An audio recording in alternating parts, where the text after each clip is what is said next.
یہ مکار، یہ بیہودہ دشمن، اللہ کسی کو بھی نہ دے یہ دشمن انڈیا، یہ پچھلے 75 سالوں سے بے غیرتی یہ کر رہا ہے.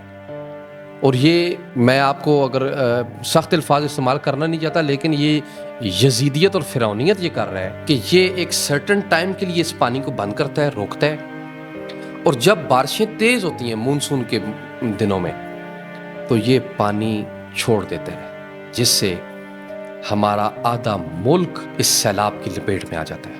ناظرین کرام، اس وقت بہت گمبھیر صورتحال ہے. NDMA national disaster management authority کے مطابق 2 لاکھ سے زائد افراد اس وقت نقل مکانی کرنے پر آ چکے ہیں اور کر چکے ہیں. یہ ایک تو انڈیا اس میں انوالو ہے ہی ہے، لیکن اس میں ہمارا بھی قصور ہے بطور قوم اور ہمارے حکمرانوں کا بھی. وہ میں اب چل کے بتاتا ہوں کہ قصور کیا ہے. سیالکوٹ، وزیر آباد، نارووال سمیت متعدد مقامات پر جو آبادی ہے یہ اس سے متاثر ہوئی ہے. اور یہ جو راوی کے ارد گرد جو مختلف ہاؤسنگ سوسائٹیز بنی ہیں یا جو مختلف رہائشی لوگوں نے رہائشیں بنا لی ہیں، یہ مکمل طور پہ تباہ ہو چکی ہیں. ناظرین، دریائے راوی میں سیلاب کی صورتحال کے باعث نارووال کے لگ بھگ 35 سے 40 چھوٹے بڑے گاؤں زیر آب آ چکے ہیں.